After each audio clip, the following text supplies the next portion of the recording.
Balik lagi bersama saya di Guski channel yang selalu membahas seputar dunia fintech. Preview.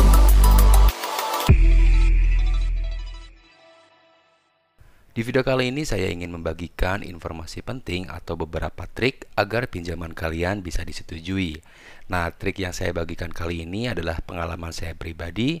Saya mengajukan di beberapa aplikasi pinjaman online baik yang legal maupun yang ilegal dengan menggunakan trik ini dan berhasil saya mendapatkan pinjaman.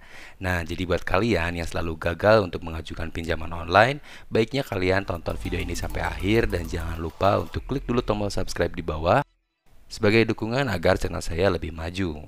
Trik yang pertama yaitu adalah kondisikan nomor pengajuan dan kontak darurat.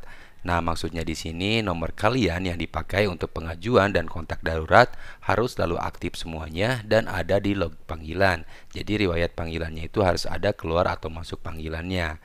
Dan jangan lupa usahakan ada log panggilan keluar masuk di handphone kalian. Trik yang kedua yaitu adalah usahakan daftar kontak kalian ada banyak atau lebih dari 200. Meskipun banyak diantaranya fake ataupun palsu, tapi yang penting isi kontak atau buku telepon kalian menyimpan banyak nomor telepon. Karena kita tahu para aplikasi pinjaman online ini menjadikan jaminan kontak darurat untuk memberikan pinjaman ke kalian gitu. Yang ketiga yaitu kalian harus hapus semua SMS atau panggilan dari aplikasi yang sudah kalian ajukan, baik yang di-approve apalagi yang hasilnya ditolak. Jadi kita tahu kalau aplikasi pinjaman online ini bisa melihat SMS ataupun data riwayat, semuanya data di handphone kita itu bisa dilihat. Jadi jika ada penolakan itu adalah menjadi tolak ukur untuk peminjaman selanjutnya.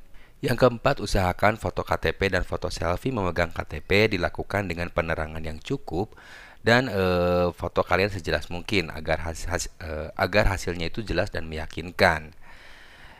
Pada saat foto selfie yang kalian harus fokuskan itu bukan kepada wajah kalian tetapi pada KTP yang kalian pegang. Jadi hasilnya itu nanti akan disamakan antara foto KTP dengan foto selfie KTP itu, apakah data KTP-nya sama ataukah tidak. Yang kelima yaitu adalah isi tempat kerja yang dekat dengan lokasi kalian. Jadi semakin dekat lokasi kalian dengan domisili kalian atau tempat tinggal kalian, semakin besar kesempatan kalian bisa disetujui.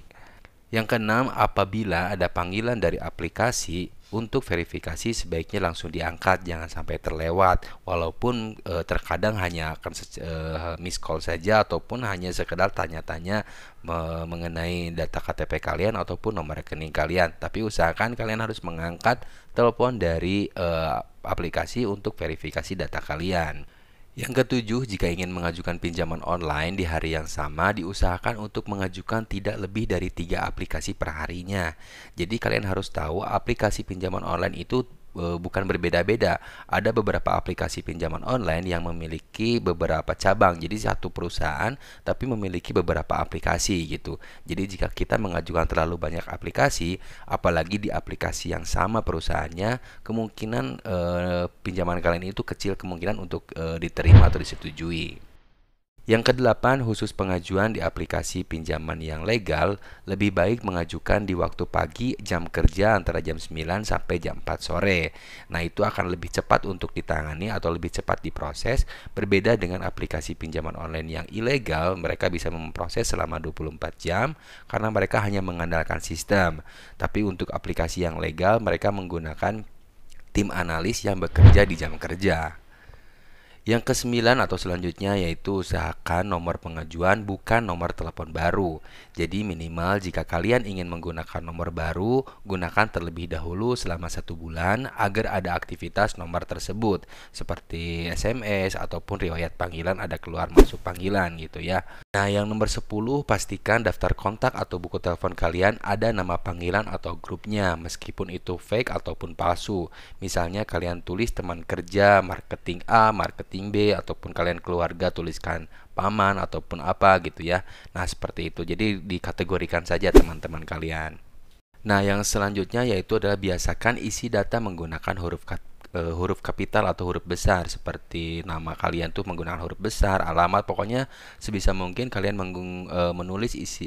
mengisi data aplikasi pinjaman online ini menggunakan huruf kapital atau huruf besar. Yang ke-12 yaitu pastikan kalian logout dari aplikasi yang sudah ditolak dan jangan lupa uninstall atau hapus aplikasinya. Kita tahu aplikasi pinjaman online ini bisa melihat atau meretas isi semua yang ada di handphone kalian. Jika kalian tidak menghapusnya, terus kalian langsung saja menguninstall aplikasinya, kemungkinan aplikasi tersebut masih bisa melihat atau eh, meretas data di handphone kalian. Jadi lebih baik kalian logout dulu aplikasinya, kemudian kalian hapus aplikasinya. Nah, yang selanjutnya yang ke-13, lengkapi dokumen seperti KTP, rekening pribadi, NPWP, slip gaji, ID card, SKU, kartu karyawan, pokoknya semua data-data yang biasa digunakan untuk meminjam, kalian bisa melengkapi gitu. Jadi semakin lengkap kalian datanya atau dokumennya, kemungkinan semakin besar pinjaman kalian disetujui. Jadi kalau tidak ada, kalian bisa buat sendiri. Tutorial atau filenya juga sudah banyak di Google ataupun di YouTube. Jadi kalian bisa membuat sendiri untuk membuat dokumen yang dibutuhkan untuk pinjaman. Yang ke-14 yaitu adalah aktifkan lokasi atau GPS di handphone selama pengajuan. Jadi selama pengajuan pinjaman online, lokasi di handphone kalian ini harus aktif. Jadi jangan pernah tidak aktif, karena aplikasi pinjaman online ini akan melihat lokasi kalian apakah sama dengan data yang kalian isikan atau dengan domisili atau sesuai dengan data KTP kalian. Jadi usahakan fitur GPS atau lokasi kalian di handphone ini selalu aktif pada saat kalian pengajuan. Nah, untuk yang ke-15, untuk penulisan gaji, usahakan gajinya minimal sesuai UMR di daerah kalian masing-masing. Jadi jangan terlalu besar ataupun jangan terlalu kecil.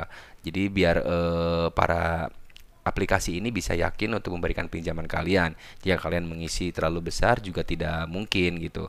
Nah, untuk terlalu rendah juga kecil kemungkinan untuk kalian bisa disetujui. Untuk rekening bank, usahakan usia rekening kalian itu lebih dari 3 bulan gitu ya. Jadi minimalnya itu harus 3 bulan dan harus ada riwayat transaksi seperti uang keluar atau uang masuk gitu. Jangan kalian gunakan rekening yang kalian baru bikin atau kalian baru buat lalu kalian gunakan untuk meminjam, kecil kemungkinan untuk bisa disetujui. Usahakan akun Gmail kalian aktif dan tersinkron di handphone kalian. Jadi pada saat kalian mengisi akun Gmail atau kalian diminta untuk mengisikan akun Gmail, usahakan kalian memasukkan email yang tersinkronisasi dengan handphone kalian atau terpasang di handphone kalian. Nah, jika ada kecocokan sepertinya atau biasanya, besar kemungkinan pinjaman kalian bisa disetujui. Nah, untuk yang ke-20 atau yang terakhir untuk pekerjaan, saya sarankan yaitu karyawan swasta atau wirausaha. Nah, ini adalah kebanyakan jika kita mengisi sebagai karyawan swasta atau wirausaha, kita akan mendapatkan kepercayaan lebih untuk mendapatkan pinjaman di aplikasi pinjaman online. Nah, itu adalah 20 trik yang saya gunakan pada saat saya mengajukan di aplikasi pinjaman.